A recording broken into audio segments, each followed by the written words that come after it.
Go on, Imagine a pick it up. small That's mountain probably more than you town make where in a the month. powerful ruled Look at without her. fear, She's and pathetic. the Pick innocent up the suffered in money. silence.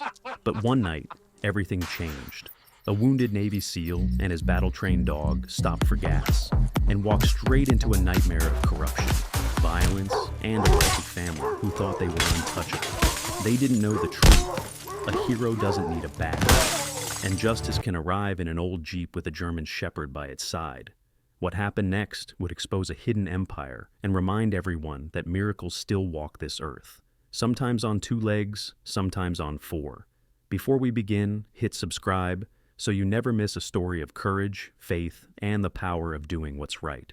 The late afternoon sun drifted lazily above the ridgeline, laying a warm bronze glaze across the quiet mountain town of Clearwater. Heat shimmered faintly above the winding asphalt as Adam Cole guided his old tan Jeep Wrangler down the 2-lane road, its weathered frame rattling in a comforting, familiar rhythm. Inside the Jeep, Titan sat upright in the passenger seat, his muscular frame steady despite the bumps in the road.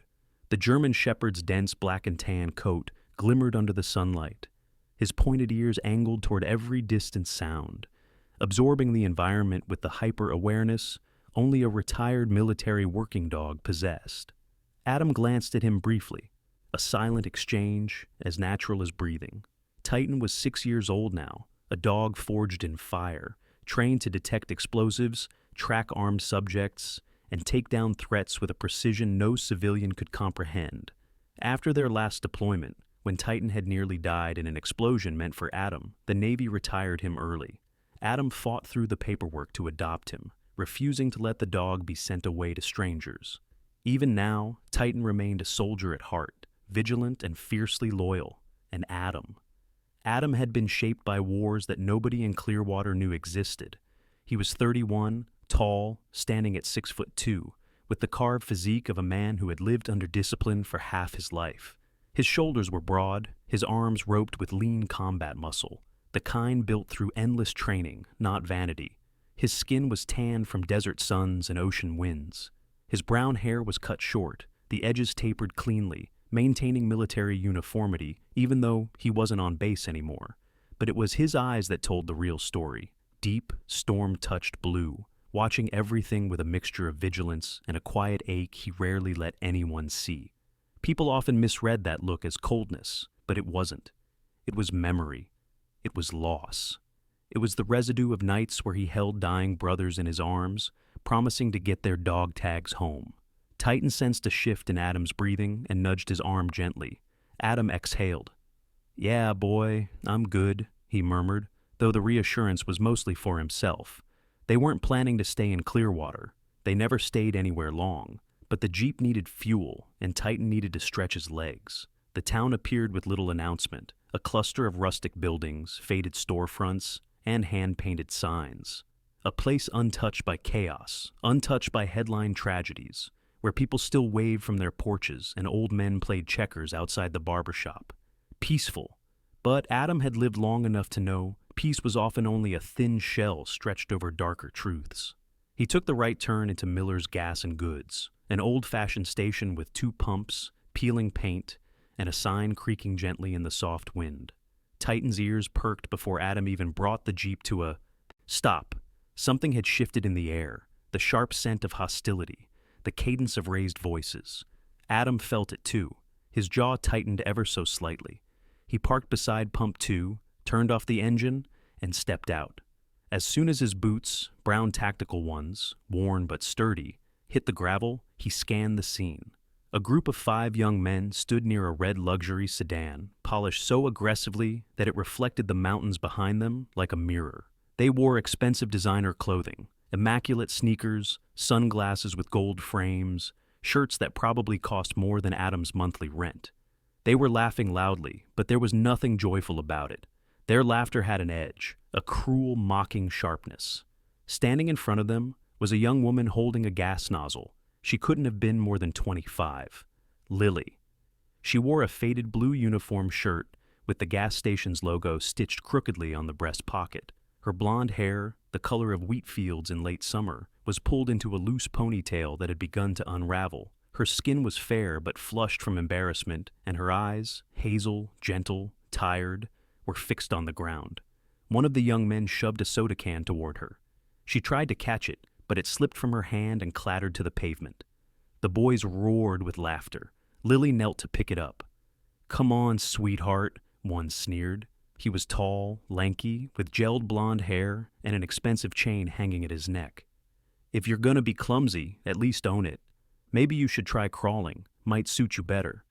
The others howled, their laughter echoing too loudly across the empty station. Lily's jaw trembled, but she said nothing. Titan growled low in his chest. The sound rumbled like distant thunder. Adam rested a hand on Titan's neck, grounding him and grounding himself. His discipline didn't allow for emotional outbursts, not anymore. But humiliation, cruelty, those were triggers that lit old wounds. He walked slowly toward the pump, his presence quiet, yet somehow heavy. Adam didn't look like a typical stranger passing through. There was something in the way he moved, shoulders straight, steps measured, gaze steady, that commanded space without asking. A soldier's gait, a man who had led teams into enemy fire and walked out with blood on his boots. The wealthy boys didn't notice him at first. Lily did. She glanced up briefly, just long enough to see the towering, weather-worn man with eyes like winter seas. Her breath caught, not in attraction, but in startled recognition. She knew instinctively that this was someone different, someone dangerous, but in a way that made her feel safer. The blonde ringleader kicked over a small bucket of windshield fluid, splashing it onto Lily's uniform. "Oops," he smirked. "Looks like you'll need to clean that." Lily's shoulders shook. She swallowed hard, and for a split second, Adam saw her. Fragility, saw the weight she carried, the long shifts, the worry, the exhaustion of someone trying desperately to keep her world from collapsing. And the wolves had smelled it. Adam set his jaw. He unscrewed the gas cap of the Jeep. The click of metal was soft, but Lily noticed the intent in the movement. Titan watched the group, his posture rigid, ears angled forward. Then the ringleader noticed Titan. "Holy hell," he said, stepping back slightly. "Where'd you get the wolf?" Titan's lips curled, baring a sliver of teeth. Adam didn't respond. Silence was its own warning, but the boy's ego, inflated by wealth and the absence of consequences, interpreted Adam's calmness as weakness. "Hey man, we're having a conversation here," the blonde snapped. He stepped closer to Lily, placing a hand on her shoulder. She jerked away, clearly uncomfortable. "Don't touch her," Adam said quietly. The blonde froze. His friends went silent. Lily stared at Adam, her eyes wide with a mixture of hope and fear. The blonde's hand hovered midair. "Excuse me? I said don't touch her." Adam didn't raise his voice. He didn't need to. The edge in his tone cut sharper than a blade. The blonde huffed out a laugh. "And who are you supposed to be?" Adam looked at him fully for the first time, and something in that gaze, steady, unblinking, utterly unimpressed, made the boy's smirk falter. "Nobody," Adam replied. "Just someone who won't stand by and let you hurt people." The blonde clenched his jaw. "You don't know who you're messing with." "I don't care." The air thickened. Titan stepped forward, positioning himself slightly ahead of Adam. The stance was protective, controlled, predatory. The blonde raised his arm, palm open, as if winding up to slap Lily across the face. Lily flinched, squeezing her eyes shut, timid, instinctive, the reaction of someone who had been threatened before. But the blow never landed. In less than 1 second, Adam moved.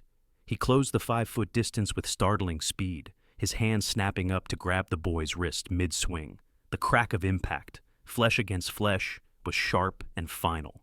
The entire station went silent. Adam's grip was iron, not crushing, not injuring, simply immovable. The blonde tried to yank his arm back, but it was like pulling against a steel clamp. "Let go of me," the boy hissed. Adam leaned in just enough for the boy to see the truth in his eyes, cold, controlled fury woven through with a soldier's restraint. "You don't want me to," Adam said softly. Titan growled again, deeper this time. The boy's friends paled. One stammered, "Dude, just leave it. Let's go." But pride was a stupid creature. "You think you're some kind of hero?" the blonde spat. "No," Adam said. "Heroes don't look for trouble. They just don't walk away from it." He released the boy's wrist. The blonde stumbled backward, clutching his arm as though burned. He looked between Adam and Titan and realized, for the first time, that Clearwater had no idea what kind of man had wandered into their quiet little town, and what storm he might bring with him. The boys retreated to their car, muttering curses they didn't dare speak loudly. Adam turned to Lily. "You okay?" Lily nodded weakly, though her eyes shimmered with unshed tears. "Thank you," she whispered. Adam gave a single nod. He didn't need thanks. Protecting people wasn't a choice for him. It was instinct, carved into him through years of war. And yet, as he watched the red luxury car screech out of the parking lot, he sensed this was just the beginning. Trouble didn't like being humiliated, especially when it wore designer shoes and entitlement-like armor. Titan brushed against Adam's leg, sensing his unease. Adam stroked the dog's head. "Storm's comin', boy," he murmured. Titan's tail flicked once. He understood. And the setting sun dipped lower behind Clearwater's mountain ridge, casting long shadows across the station. Shadows hinting at the danger that would soon swallow the town whole. The night settled heavily over Clearwater, stooping low like a creature that had grown tired of pretending it wasn't watching. Darkness wrapped around the small mountain town, quiet on the surface, yet pulsing with unspoken threats beneath. Adam Cole drove the old Jeep slowly down the narrow dirt road, its headlights cutting pale tunnels through the trees.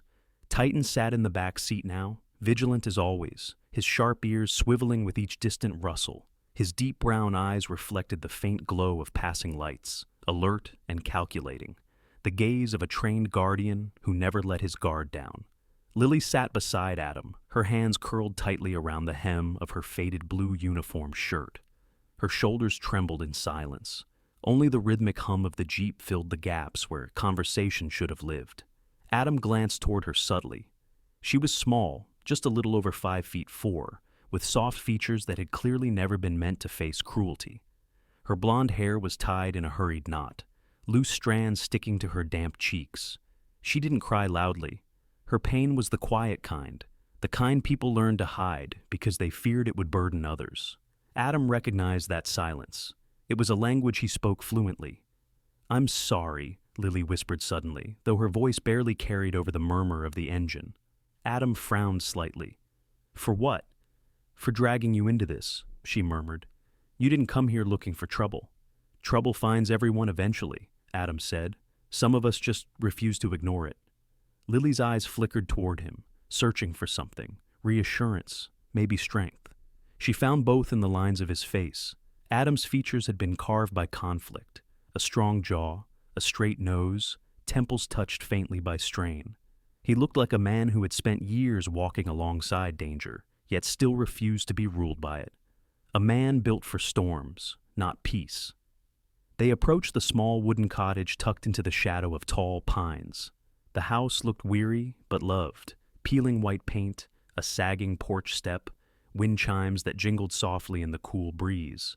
A single porch light glowed near the door, the warm yellow bulb flickering slightly. "That's home," Lily said softly. "What's left of it anyway?" Adam parked and stepped out. Titan followed instantly, landing on the dirt with a gentle thud, his huge frame tense but controlled. The dog's nose lifted, scanning scents on the wind. Good dog, Adam thought silently. Always working, always 1 second away from lightning. Before they reached the porch, the front door cracked open. A thin older man stood in the doorway, leaning slightly on the wooden frame for support. His hair, once dark, was now mostly silver, thinning at the top. His frame was slender, almost frail, but his posture held quiet dignity. His skin was pale, like someone often confined indoors, yet his eyes, kind blue, eyes held warmth even through the exhaustion clouding them. "Lily," he called gently. "Sweetheart, is everything all right? You're late." "I'm okay, Daddy," Lily whispered as she rushed forward to hug him. I just had a rough shift." Jacob Reed, despite his weak heart and thinning frame, wrapped his arms around her with trembling strength. "A rough shift is still a finished one," he murmured. "We're still standing. That's what matters." He looked up then, noticing Adam and Titan. "And who is this?" Lily stepped aside. "This is Adam. He helped me tonight." Jacob offered a soft smile while bracing himself with one hand on the doorframe. "Then we owe you thanks, young man, Please come inside. You too, big fella. Titan's ears perked at the greeting, but he stayed close to Adam. Inside, the cottage smelled of old pine wood and soup simmered earlier in the evening. The living room was small, decorated with mismatched furniture, handmade quilts, and faded photographs on the walls. There was poverty here, but also love, stitched carefully into every corner. Jacob eased into a recliner with a soft sigh. Adam noticed immediately the signs of a heart condition, the shallow breaths, the slight tremors in his hands, the way his skin had the faint bluish tint around the nails. Titan padded quietly toward him and sat at a polite distance, as if understanding instinctively that the man needed peace, not noise. Adam followed Lily into the small kitchen, where she warmed leftover stew. "You don't have to cook for me," Adam murmured. "I didn't," Lily replied with a faint, tired smile. "This is just what we eat every night." They sat at the small wooden table. Adam ate calmly, appreciating the simplicity of a meal that tasted like comfort itself. Titan remained motionless near Jacob's chair, eyes half-lidded but still alert, resting without relaxing. Halfway through dinner, a sudden shattering crack ripped through the calm evening. Glass exploded inward from the living room window. Lily screamed. Jacob clutched his chest in shock. Titan leapt to his feet, barking with aggressive force. Deep, resonant, the sound of a trained defender flipping instantly into battle mode. Adam was already moving. Fast. His chair fell backward as he sprinted toward the living room. Titan reached the broken window first, teeth bared, posture rigid and dominant. A brick rolled on the floor beside scattered glass. Wrapped around it was a sheet of thick paper. Adam snatched it and opened it, eyes narrowing. The message was scrawled in black marker, jagged and furious. "Leave Clearwater. Don't touch us again." "Them," Lily whispered behind him, voice shaking. "It's them." Adam forced his breathing steady, though anger climbed his spine like climbing fire. Cruelty aimed at him was nothing. He'd endured men with rifles and intentions far deadlier than these spoiled cowards. But cruelty aimed at defenseless people, women who had already been pushed to their breaking point, ignited something in him he didn't like acknowledging. Something sharp, something that remembered war. "Get back," Adam ordered gently but firmly. Lily obeyed immediately. Jacob struggled to stand, but Titan pressed against his legs, stopping him. Smart dog. The cottage was old, but its bones were sturdy. Adam surveyed the window frame, calculating. He shut off all emotion like a switch. Training took over. His voice dropped into command mode, calm, precise, unquestionable. "Lily, close the curtains and lock the bedroom door. Keep your father inside. Don't come out unless I say." Lily swallowed hard, but nodded. "Oh, okay." Titan stood beside Adam now, rigid like carved stone. Adam whispered, "Guard." Titan responded instantly. Stance widened, focus sharpened, a low rumble vibrating his chest like a warning beacon. Adam stepped outside with slow, deliberate movements. The night was too still. No footsteps, no car engine. Whoever threw the brick was long gone, or clever enough to hide in blind spots. He scanned the tree line, posture coiled and ready. His senses sharpened because this moment, this exact, precise tension, was familiar. It felt like waiting for an ambush in dusty ruins overseas. He took a deep breath and went back inside. For the next half hour, Adam worked with quiet and mechanical focus. He found a piece of plywood in the shed and boarded up the shattered window. He tested the locks, braced them with spare wood, and added makeshift barricades where he could. Titan paced behind him, matching his movements like a shadow made of muscle and instinct. When Adam finally finished, he leaned against the kitchen counter and exhaled slowly. Lily approached him hesitantly. Thank you," she whispered. "You didn't have to." Adam didn't look at her immediately. His mind was still calculating, still planning. "I'm not leaving you two alone tonight," he finally said. "They won't stop here." "You don't even know us," Lily said softly.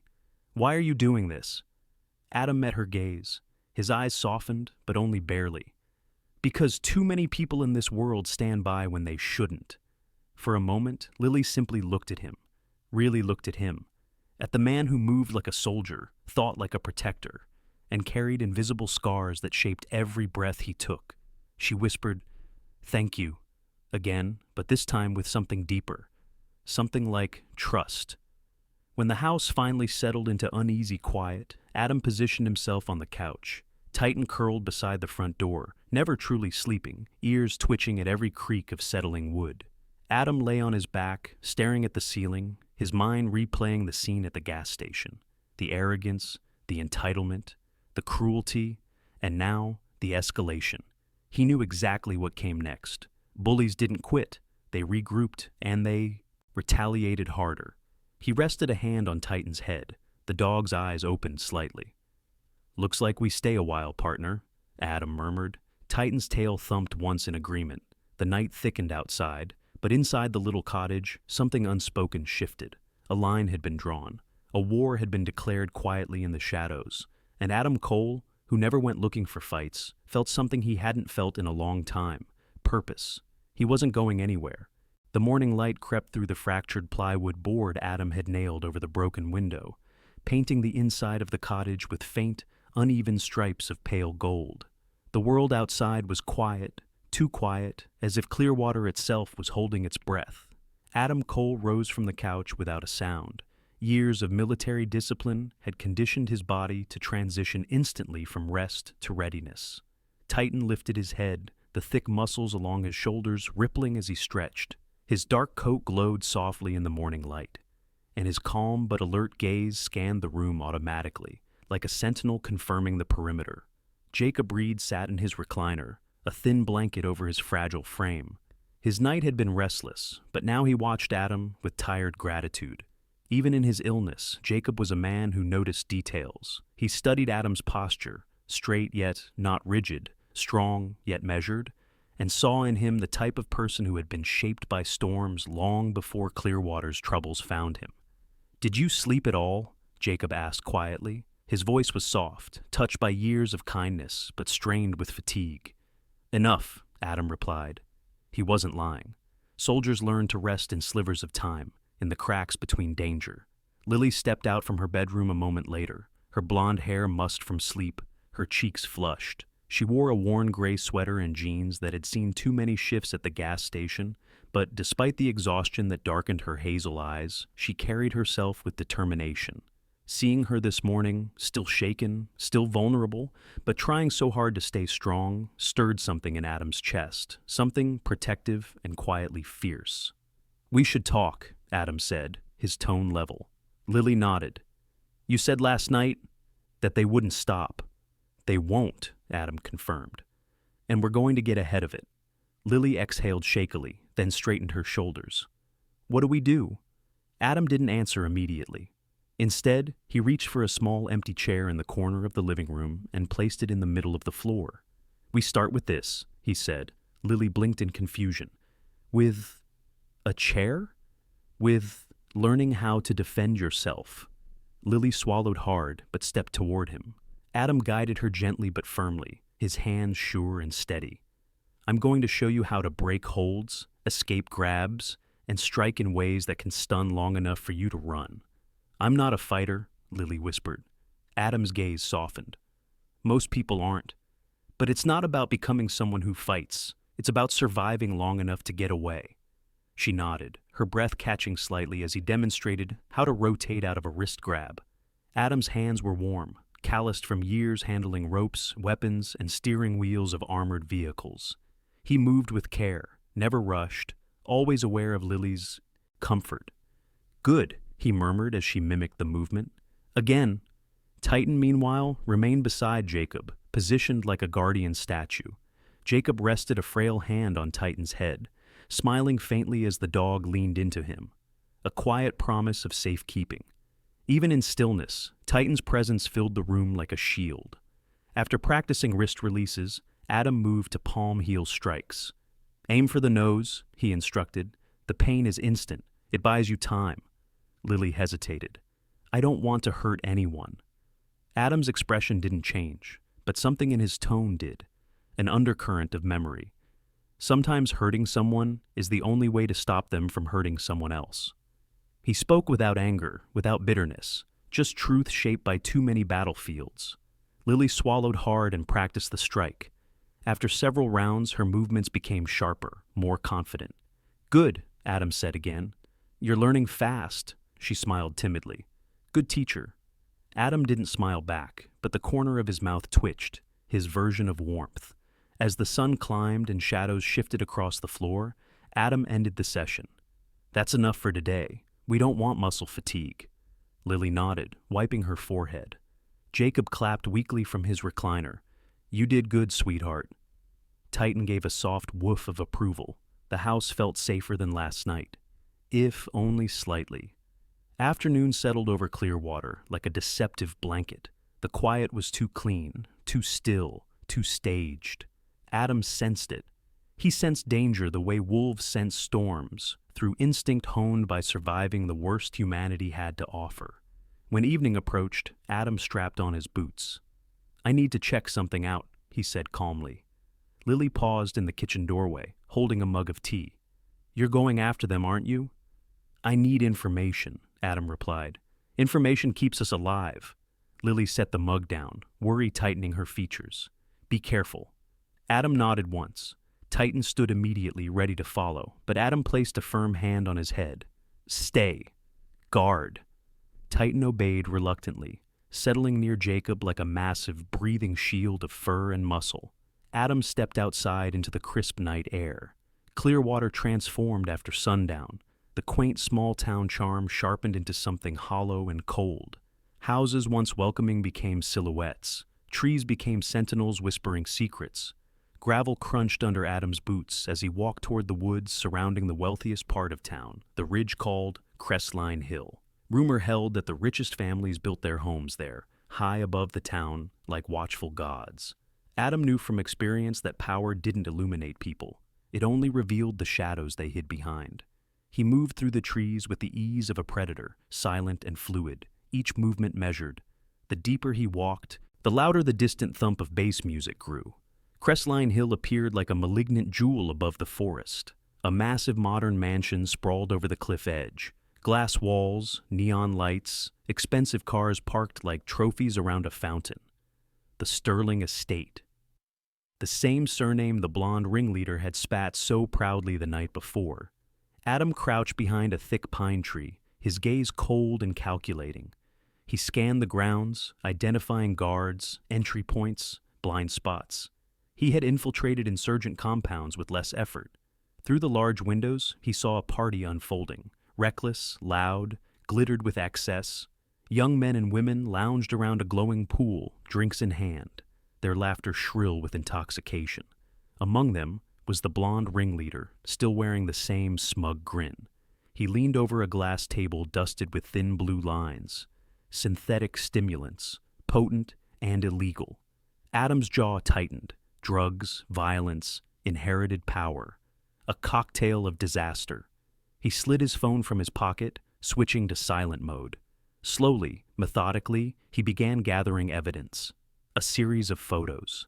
The drugs, the faces, the license plates, the security cameras pointing away from key entrances. Every detail mattered. Then he caught something more dangerous. The blonde ringleader, whose name he overheard as Chase Sterling, leaned forward, eyes wild, pupils blown. "We should finish what we started," Chase rambled. "That girl and her loser dad, trash. I say we light up their little shack tonight. Watch it burn from up here like fireworks."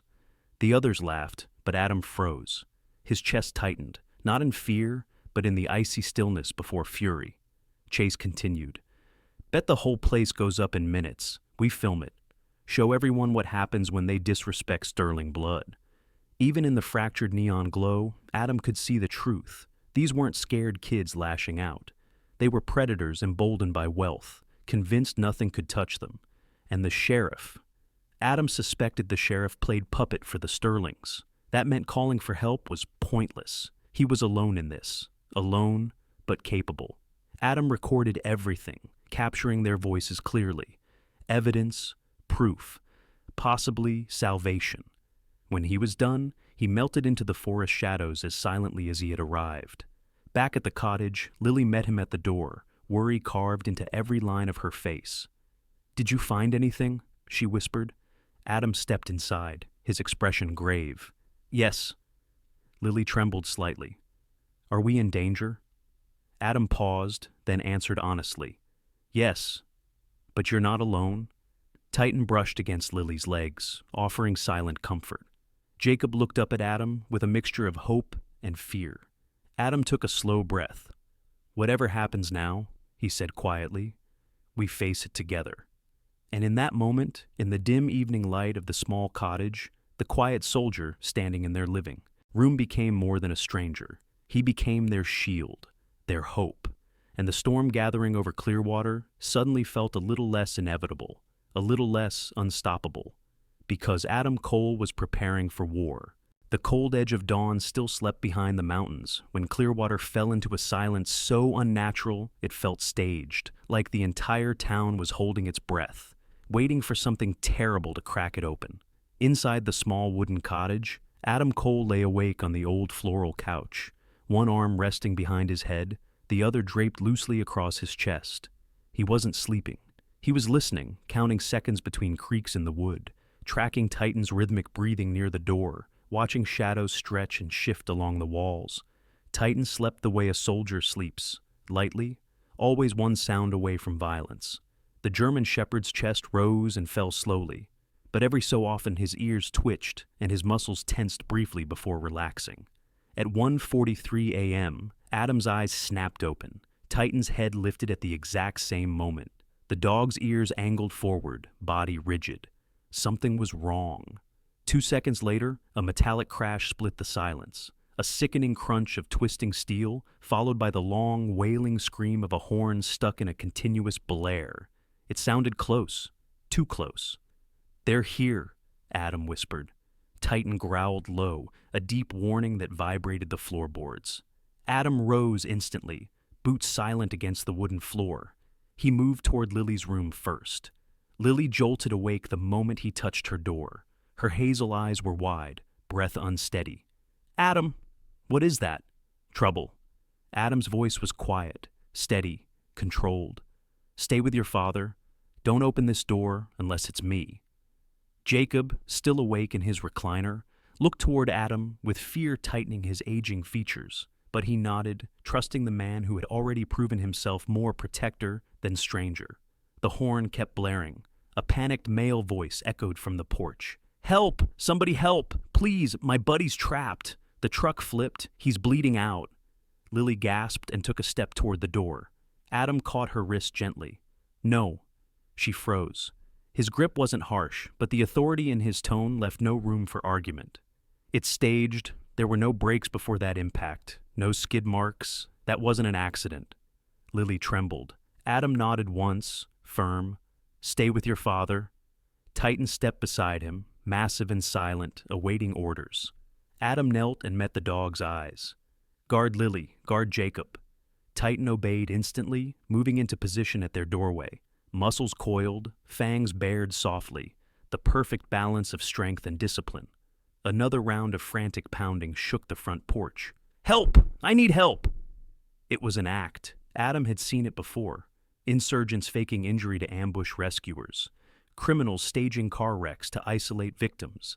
This was textbook predation.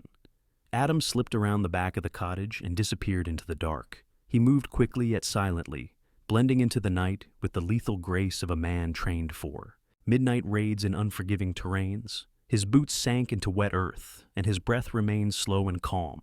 When he reached the tree line beside the road, he crouched low. The wreck was exactly what he expected. A sedan shoved nose first into the drainage ditch, its horn stuck, but no visible blood, no shattered glass, no footprints screaming panic. It was bait, used to lure him out, and the hunters weren't far. 3 figures stood hidden between 2 abandoned storefronts down the road. Their silhouettes were jittery, aggressive, poorly trained but eager. Adam approached like a shadow slipping through thicker shadow.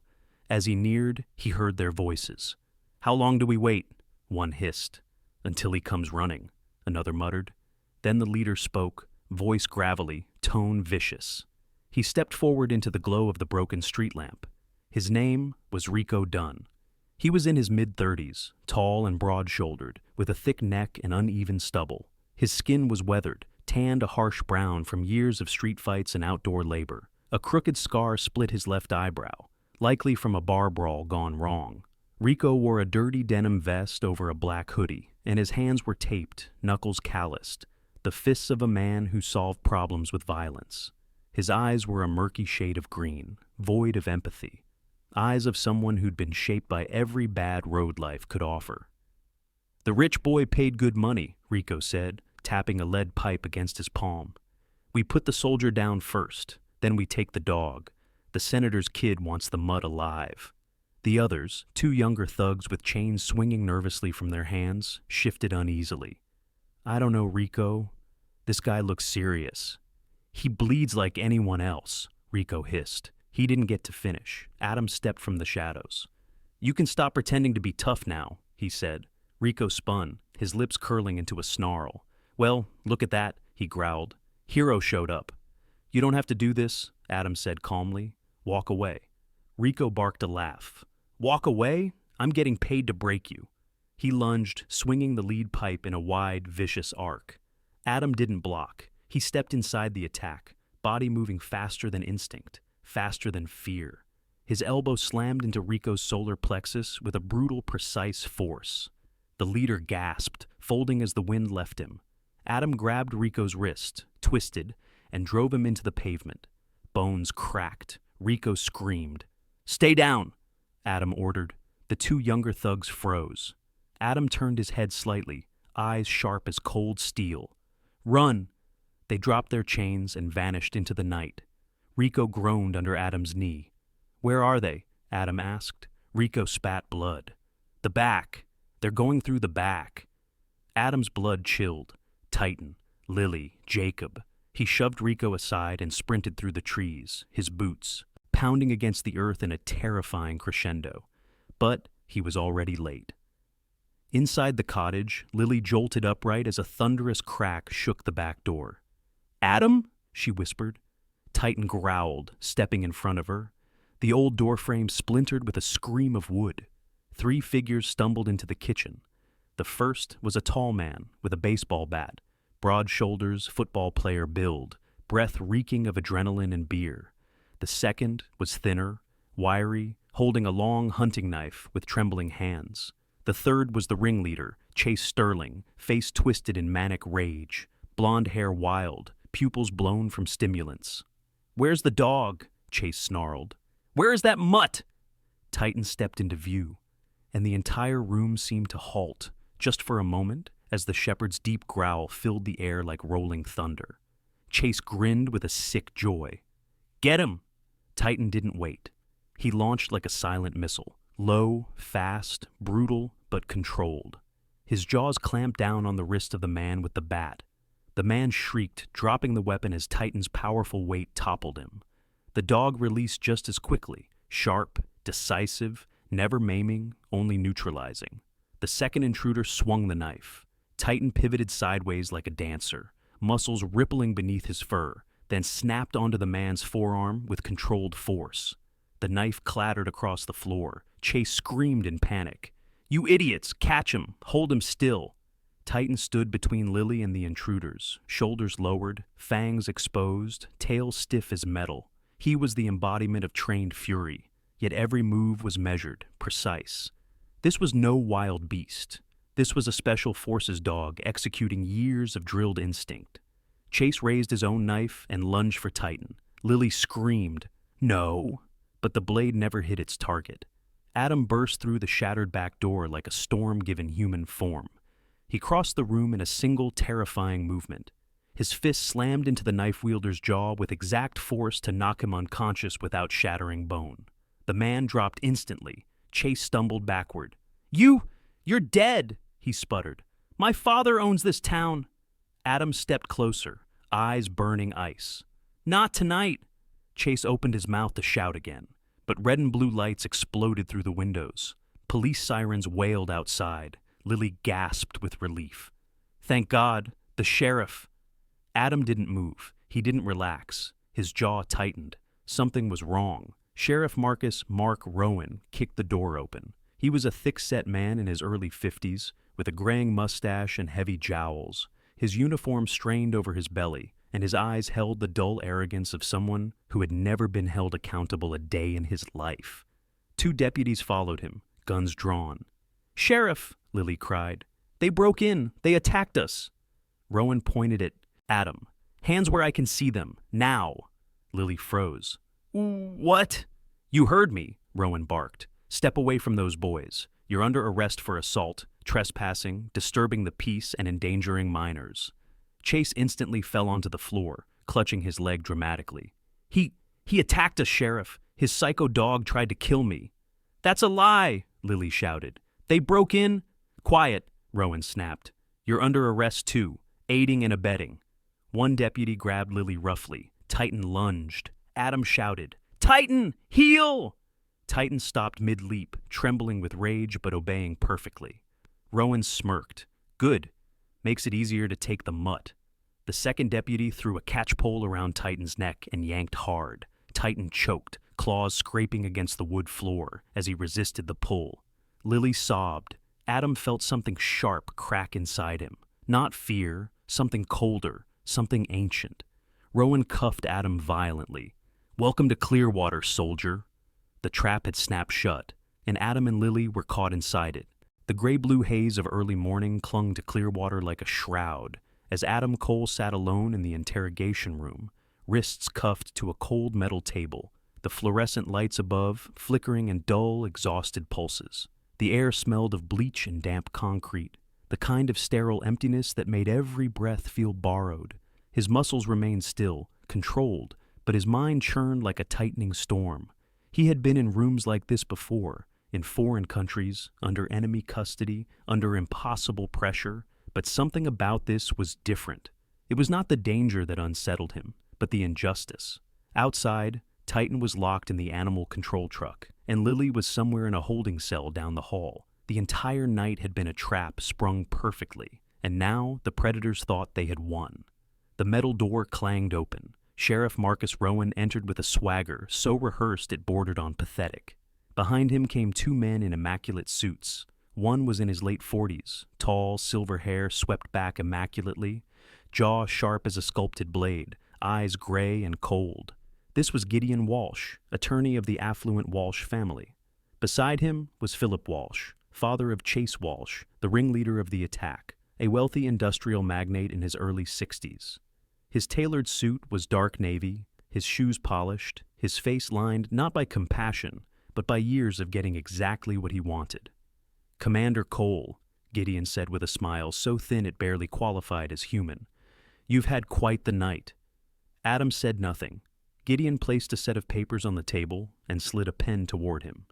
"This," he said smoothly, "is your confession. You will sign stating that you attacked 3 innocent young men without provocation, released a dangerous military dog on them, and resisted arrest." Philip Walsh folded his hands behind his back. "Sign it," he said, voice low, "and everything goes away. You'll be sent to a VA hospital, quietly, no charges, no media, and Lily, well, we can be merciful." Adam looked up slowly. "And if I don't?" Gideon leaned in. "Then your dog is destroyed. Lily is charged with attempted murder, and you—" His smile deepened, slick and poisonous. "You disappear into a federal holding facility until you're old and gray." Adam's jaw tightened, fury pressed against his ribs, but his voice remained steady. "You people think power makes you untouchable." Philip scoffed. "Power makes the world turn, son." Gideon tapped the pen again. "Sign." Adam stared at the documents. His pulse slowed, not out of fear, but focus. Rage sharpened into clarity. He didn't need to fight, not yet, because he knew something they didn't. At that moment, somewhere across the building, a small device at the base of Titan's tactical collar blinked green. Adam had trained Titan in dozens of silent commands, each tied to a micro-movement or a vocal cadence. But the one Titan had activated on his own, the threat stress uplink, was a feature only few military dogs carried. The collar recorded everything: video, audio, biometric data, GPS coordinates. More importantly, when Titan sensed active combat stress from his handler, the collar automatically uploaded footage to a secure Department of Defense server. Titan had recorded the entire break-in, every threat, Every weapon, every scream, every criminal act, every corrupt decision. It was already sent. Adam looked Philip Walsh dead in the eyes. "I'm not signing anything." Gideon exhaled through his nose. "Then you've made your choice." Philip nodded to Rowan. "Take him to processing. Make sure he understands what happens to mutts that attack Walsh men." But just as Rowan reached for Adam's arm, the lights flickered. Once, twice. Then the entire building vibrated with the heavy thrum of powerful engines outside. Bigger, heavier, deeper than any police cruiser. Rowan froze. "What the hell is that?" A voice thundered from the lobby. A command voice, a general's voice. "Secure the building. No one leaves. Stand down immediately." Rowan's eyes widened. "No! No! No! No!" The interrogation room door was thrown open so hard the hinges screamed. A man in desert tan military fatigue stepped inside. Colonel Samuel Briggs, Adams' commanding officer. Mid-50s, tall, shoulders broad, chest full of service ribbons. His face rugged, carved by sun and war. Steel gray hair cut tight. Behind him stormed two military police officers in full tactical gear, rifles slung low but ready. Briggs pointed at Rowan. "Sheriff, step away from my seal." Rowan stammered, hands shaking. "Colonel, this man, he assaulted, Save it." Briggs walked straight to Adam. "Commander Cole." His voice softened a fraction. "We received the emergency uplink from Titan. The entire operation was captured." Adam exhaled slowly. Relief flickered across his eyes, though his face remained composed. "Titan? He's safe. MP unit secured the animal control truck." Briggs nodded once to the MPs. "Uncuff him." The MPs cut the cuffs instantly. Adam stood tall, rolling his shoulders, jaw unclenching. Gideon Walsh tried to regain control. "Colonel, this is a misunderstanding. Your client is going to prison," Briggs snapped, "for attempted murder, home invasion, conspiracy, narcotics distribution, and assault on a federal officer." Philip Walsh stepped forward, red-faced. "You don't understand who you're talking to?" "I don't care," Briggs growled. "You and your son are under federal investigation as of this moment. MPs have already detained him. Resist, and you'll be treated as hostile." Philip's mouth fell open. He had never been told no in his life. Not until now. In the hallway, shouting erupted. Two MPs dragged Chase Walsh past the doorway, handcuffed, screaming, mascara-streaked tears cutting down his cheeks. "You can't do this. My dad will fix it. He always fixes it," Briggs answered without looking at him. "Not this time." Adam stepped forward. "Lily?" Briggs nodded. "She's being released. Charges dropped before they were even filed." Adam finally let relief settle deep into his lungs. Briggs placed a hand on his shoulder. "You did everything right, Adam. You protected civilians. You documented a threat. And you kept discipline even when the sheriff provoked you." Then the colonel's eyes darkened. "As for Clearwater PD, the FBI is already en route." Sheriff Rowan sagged against the wall, face gray, sweat pouring down his temples. This is insane." "What's insane," Briggs said coldly, "is thinking you can detain a Navy SEAL and seize military property without consequence." The MPs escorted Rowan away while he muttered incoherently. Justice had arrived like a storm, and under its weight, the entire rotten structure of Clearwater's corruption finally cracked. Adam walked out into the morning light just as the first rays of gold broke over the mountains, and there, racing at full speed across the parking lot, was Titan. The big German shepherd barreled into him, letting out a sound halfway between a bark and a cry. Adam dropped to one knee and wrapped both arms around Titan's neck, burying his face briefly in the dog's thick fur. "Good boy," he whispered. "You saved all of us." Titan pushed his head into Adam's chest, tail thumping hard, trembling with joy. Lily stood nearby, released and trembling herself. Tears streaked down her cheeks, tears of relief this time. "Adam," she whispered. He walked to her slowly, Titan beside him. Lily's eyes were soft, shining, full of gratitude that words couldn't hold. "It's over," Adam said gently. "You're safe now." Lily threw her arms around him. He held her carefully, protectively, Titan sitting against their legs like a living shield. Colonel Briggs approached Jacob, who had been brought from the cottage for medical checks. Two military medics surrounded him, One, a woman named Sergeant Hall, early 30s, black hair in a tight bun, warm brown skin, thoughtful eyes, insisted Jacob sit while she examined him. "We're transferring you to a military hospital," she said. "Top cardiologists, no charge." Jacob blinked. "I don't understand, ma'am." "Your daughter's safety was compromised due to federal criminal actions," Briggs said. "The military takes care of its own, and those who help them." Lily sobbed softly. "Thank you. Thank you so much." But Briggs shook his head. "Don't thank me. Thank your friend." He nodded toward Adam. The sun rose. The truth rose with it. By midday, the entire town of Clearwater lined Main Street as Adam prepared to leave. Word had spread about the attack, the corruption, the evidence. Titan recorded the military operation that swept in like retribution itself. As Adam's Jeep rolled slowly forward, people stepped aside, hats in hand, heads bowed. Respect, gratitude, awe. Even Mr. Miller, the gas station owner who had fired Lily, stood with his son, shame carved into his face. Earl the mechanic wiped a hand across his eyes. Veterans stood at attention. Children waved small flags. The Walsh family estate was now surrounded by federal vehicles. Clearwater was no longer theirs. It belonged to its people again.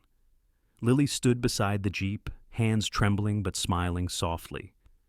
"You came into our lives like a storm," she whispered. Adam adjusted his pack. Titan jumped into the passenger seat. "Storms don't stay," Adam said. "They clear the sky." Lily laughed through her tears. "You're leaving?" "There are more roads," Adam replied. "More people who need help. That's what Titan and I do." Lily touched his hand one last time. "Then go, and leave a little bit of that sunlight wherever you travel." Adam climbed in. Titan stuck his head out the window, catching the wind. The Jeep rumbled forward, and as the sun caught the windshield, Adam Cole, soldier, drifter, protector, drove off into the horizon, leaving behind a town forever changed, justice restored, hope rekindled, and a legend carried in the hearts of all who watched him go. The road welcomed him. Titan barked once at the open world. Another town waited. Another injustice would fall, and Adam would be there, bringing light where darkness once claimed victory. Sometimes miracles don't arrive with thunder, lightning, or dazzling light. Sometimes a miracle is simply a stranger who chooses courage over comfort, a loyal dog who stands between darkness and the innocent, or a moment when truth refuses to stay silent. In our everyday lives, miracles can be quieter. A kind word when we feel unseen, a hand that lifts us when the world feels heavy, a reminder that goodness still walks this earth in human form. Adam and Titan remind us of something eternal, that even in the darkest towns, even against the worst kinds of power, a single act of bravery can change the ending. And sometimes that is the real miracle God sends our way. If this story touched your heart, please share it so someone else might find hope today. Leave a comment about the moment that moved you most, and subscribe to the channel so you never miss a story of courage, kindness, and justice. May God bless you and your loved ones. May He place angels in your path, strengthen you in your battles, and fill your home with peace that the world cannot take away. If you believe that miracles still happen, type Amen in the comments below.